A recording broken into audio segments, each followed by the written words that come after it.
Oh boy. Hey guys, it's Gerard again.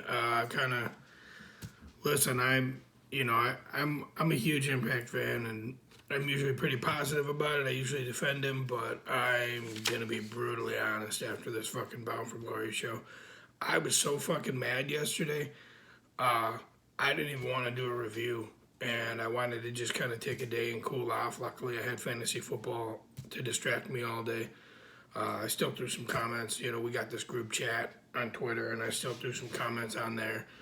But, man, I gotta be honest, Bound for Glory was pretty big. Overall, it was a pretty big fucking letdown. I'm gonna go through the whole card kind of real quick, and I'm gonna give you my opinions, and it's gonna be a pretty fucking brutal rant. And, since I waited the day, we did get some more contract information about a couple of these guys. Some of the big surprises that Impact had planned that didn't fall through. So, as Conrad Thompson likes to say on his podcast, got a lot to unpack here. We'll start out. My opinion, the match of the night was the X Division title match.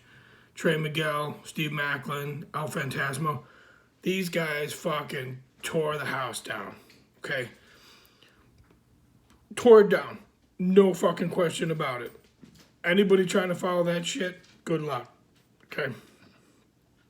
Second best match of the night, Deonna Purrazzo and Mickey. That was fantastic. All right, let me get back to the X Division title. I actually kind of wanted Steve Macklin to win. I was perfectly fine with Trey Miguel winning. I don't really care. That was okay to me. It was a great fucking match. All right.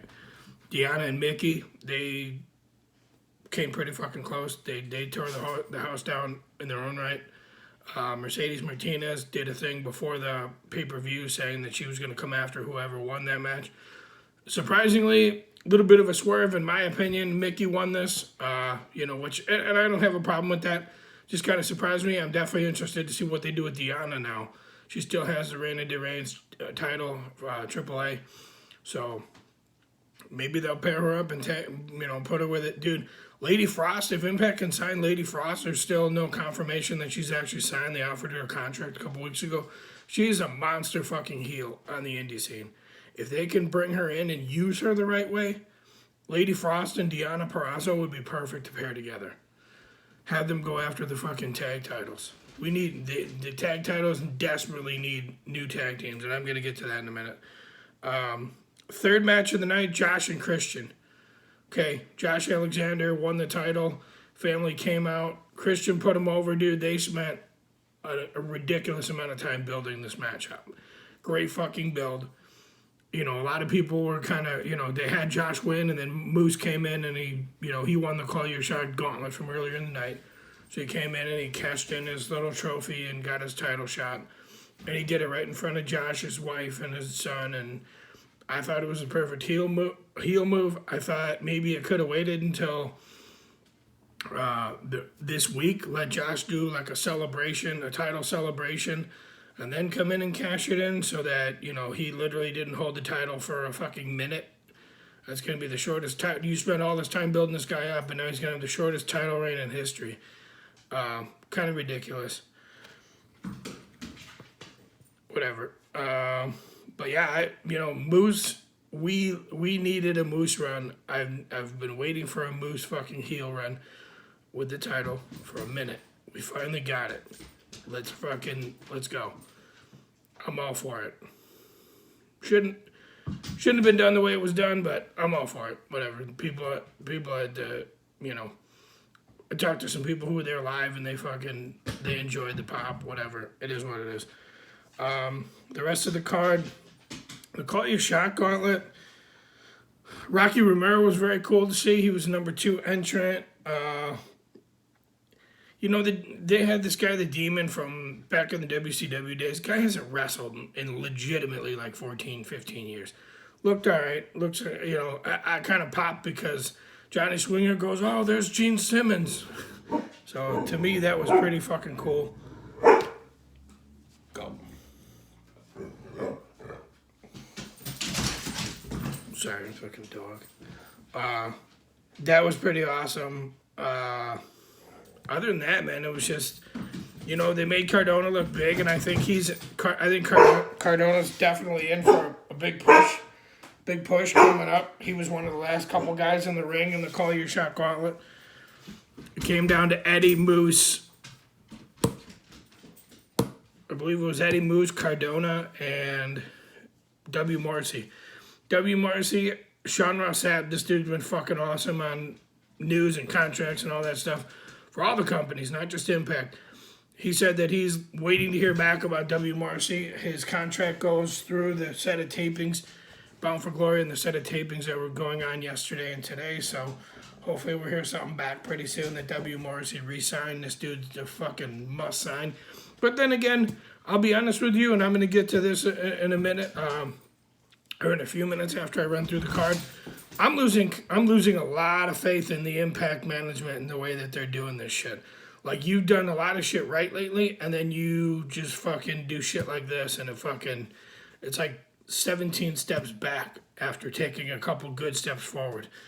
The tag title match, it was the Good Brothers retaining over Finjuice and the Bullet Club. It was Hikuleo and Chris Bay. Chris Bay's from Vegas. How do you have this guy fucking lose in his hometown? Number one. Number two, give me a new fresh team. You could have brought in the Bollywood Boys. Do fucking something. I'm tired of seeing the fucking Good Brothers and Finjuice and the Bullet Club go at it. These same guys in the Bullet Club. Ridiculous. Good Brothers and Finjuice we've been seeing for literally fucking months. Finjuice beat the Good Brothers for the tag titles a couple months ago. Took the titles back over to some New Japan shows. Good Brothers finally fucking won them back on an Impact. They've gone after the Bullet Club a few times. Bullet Club and Finjuice have been going at it. And I don't know how many variations you can do the same fucking matches. It's ridiculous, all right? It needs to end. Get me new fucking tag teams. Put Heath and Rhino in there, and I'm going to get to that match in a second, too. Put Heath and Rhino in there. It's fucking fresh blood for the division. Get me fucking something. I don't put VBD back in there. Put fucking Cody Deaner and Joe During back in the title mix. Put fucking Black Taurus and Crazy Steve back in the title mix.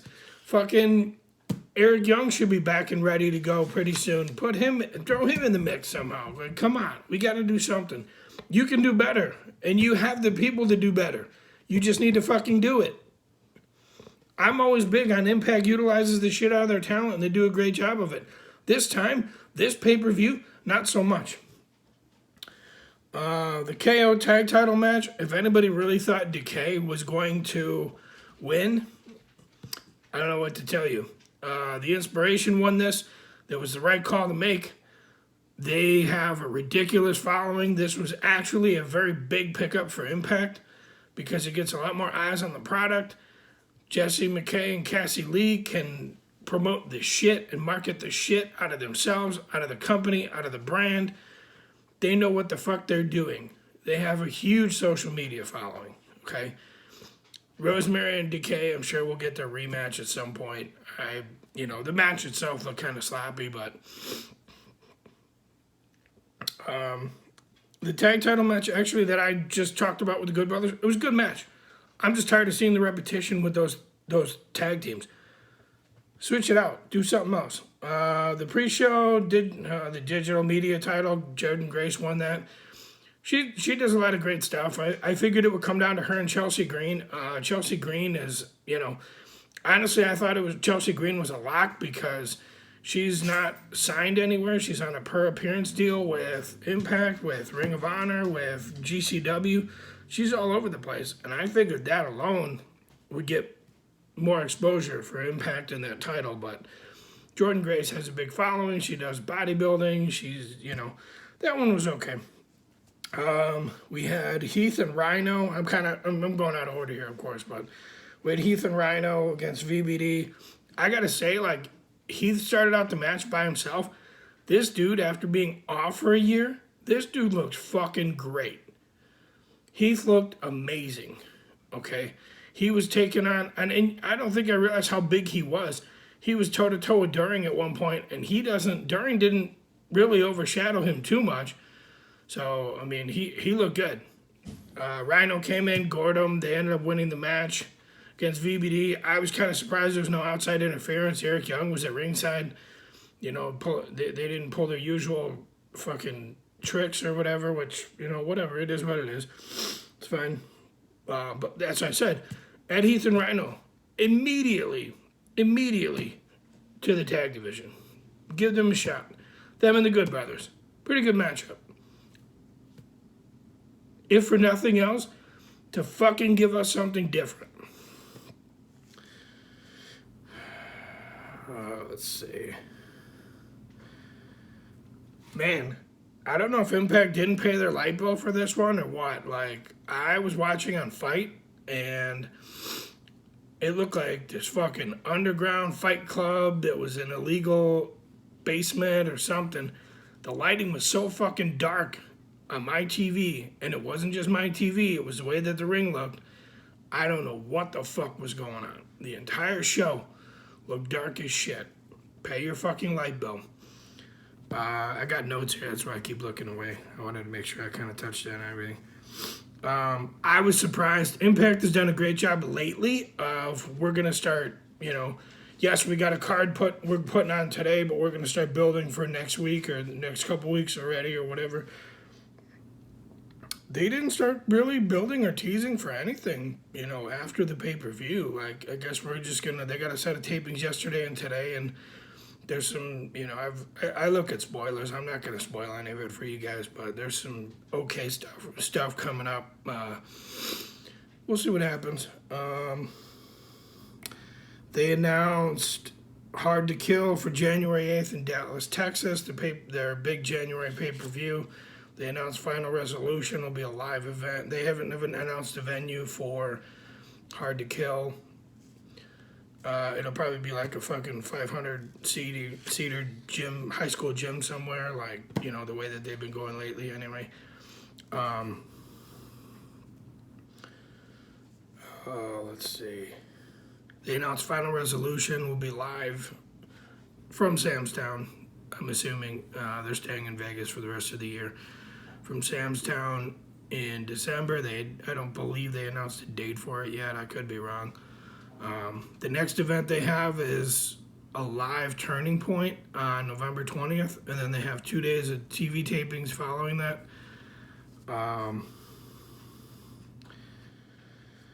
Let's see. All right.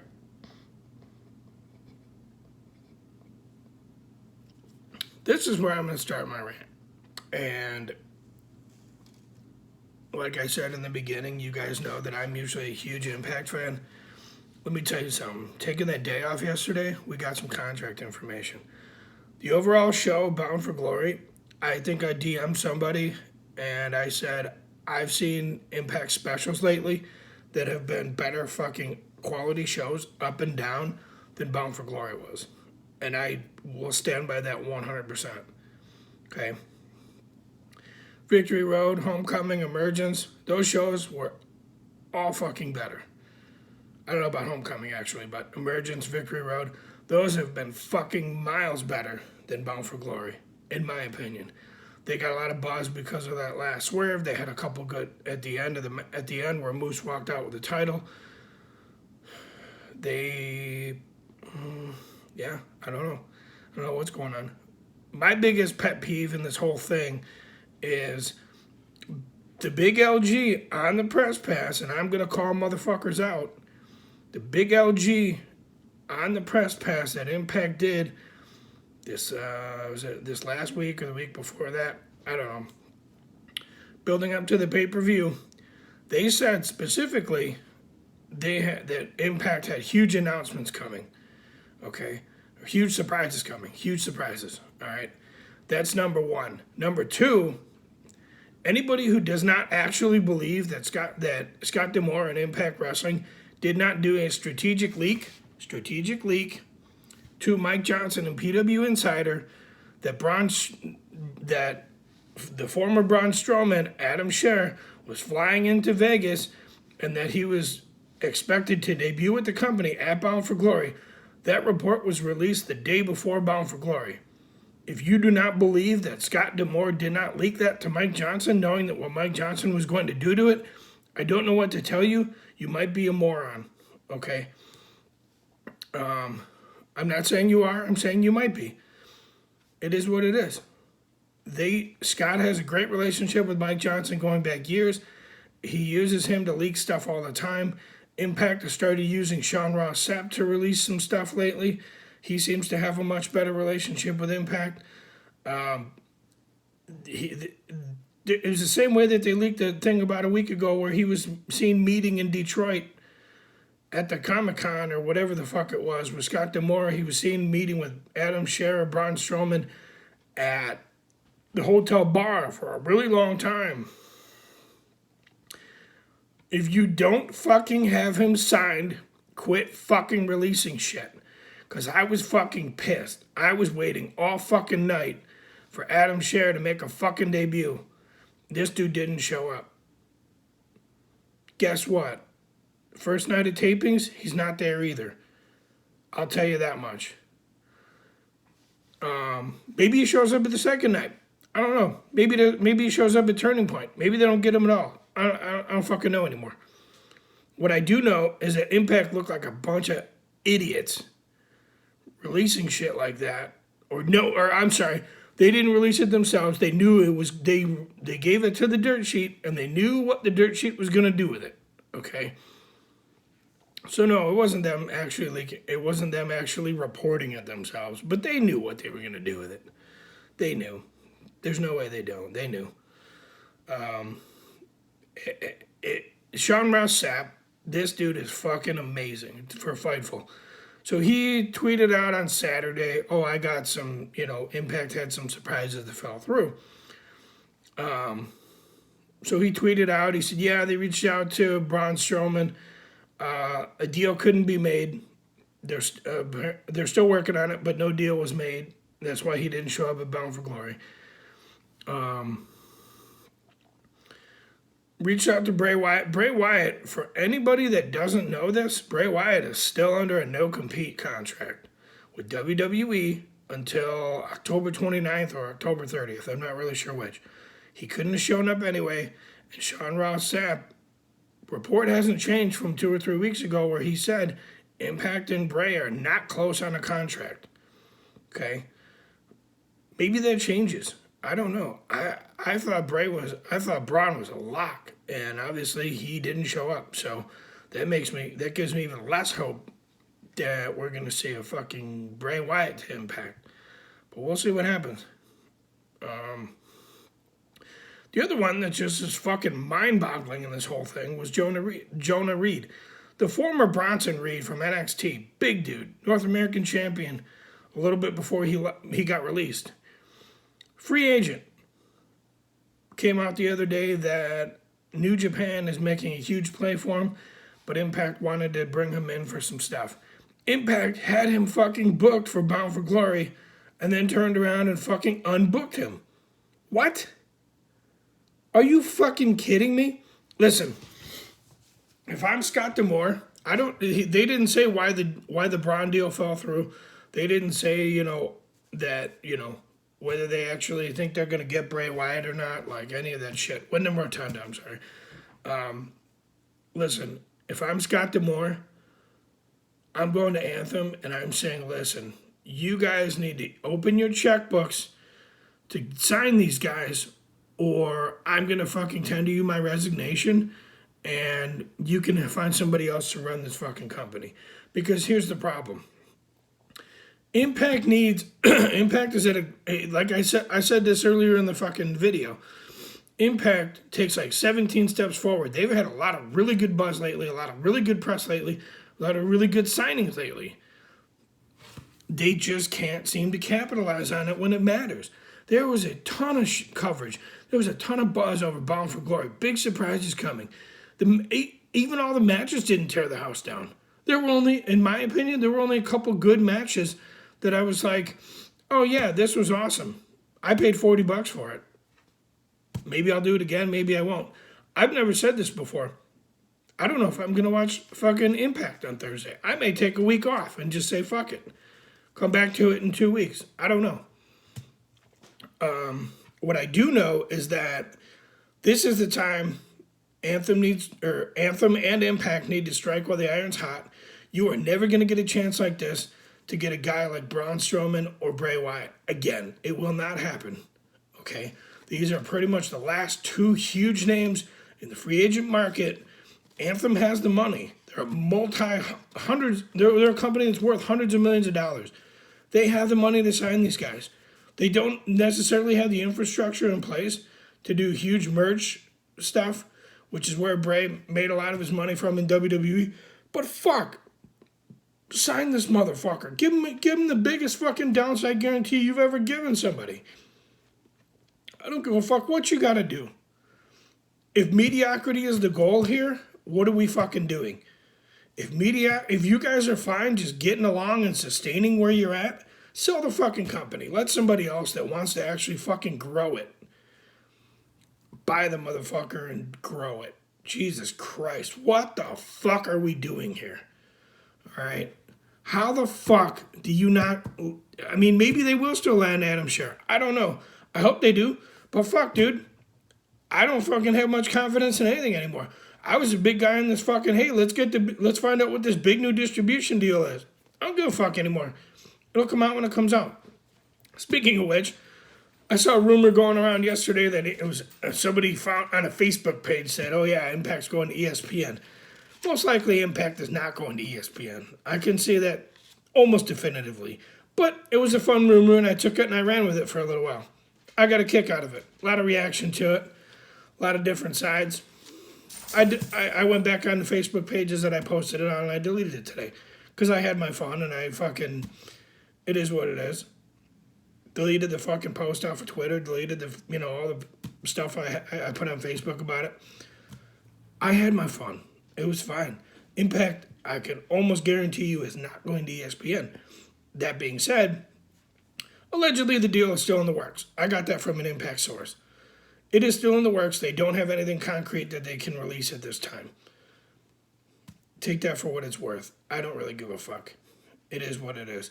When they're ready to announce it, if they announce it, I'm not even that confident after. I was very confident in them, and I told a lot of people to watch this. I heard the Brace for Impact guys, Mike and JD, they said, oh yeah, we told a lot of people to watch this. Guess what? I did too, and they spent the money. And they are fucking pissed that they spent it. Guess what? So am I. Not only the company has egg on their face, I have egg on my fucking face because I hyped this thing up that it was going to be a huge thing. You know what the problem is right now? Impact needed something, and has for a minute, to separate themselves from MLW, Ring of Honor, and GCW. We had a small debate in the group message that I'm in on Twitter. Somebody said, oh, yeah, a lot of people are saying GCW is the number 3 in the country. They may be. At least temporarily. They just fucking put a deposit down on the Hammerstein Ballroom in January. $150,000 deposit, allegedly, from what I've heard, just to get the venue. You got the Briscoes that just won their tag team titles. You got John Moxley constantly coming in and going out of there. He's their GCW champ still, I believe. You got Matt Cardona. Oh my God, heel Cardona. Why the fuck aren't we not doing this in Impact? Heel Cardona is one of the best things GCW has going for it. What the fuck are we even doing here? Holy shit.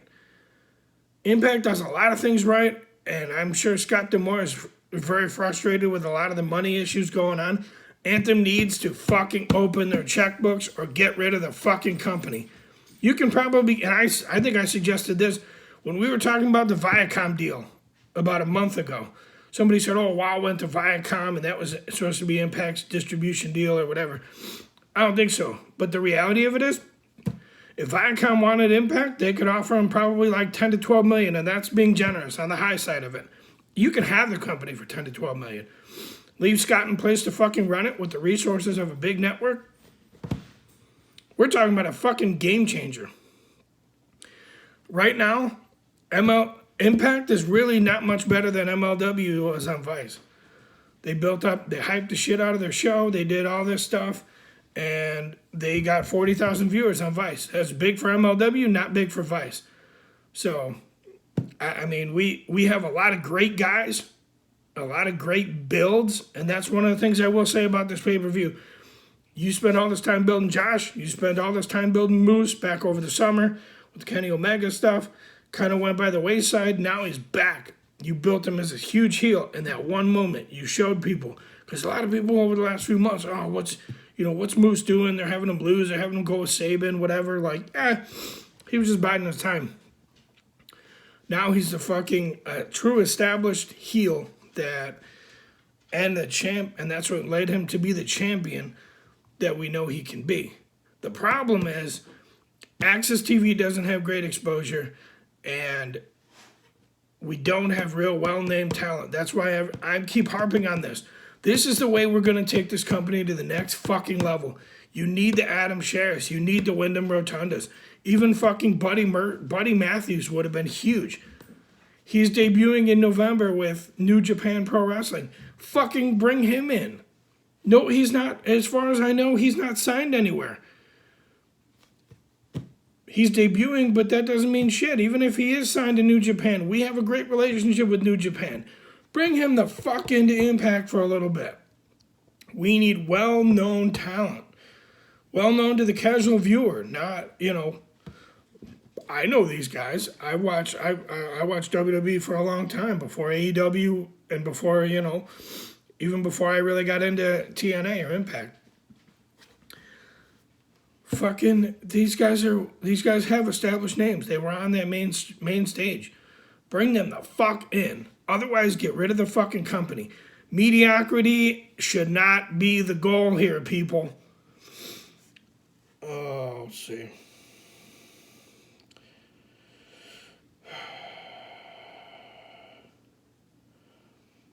Yeah, just trying to check my notes, make sure I didn't miss anything. I think that's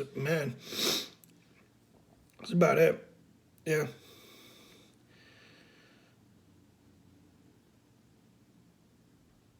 Oh, unpopular opinion, and I think I touched on it a little bit earlier. Turning Point is going to be a better fucking live show for what? The $4.99 I pay for it on YouTube, or the $9.99 people pay for it on Fight, or the $7.99 people pay for it on the Impact Plus app. My opinion, hot take, unpopular opinion, most likely, Turning Point will be a better show than Bound for Glory. Write it down. Place your bets. I'm all in on it. See ya.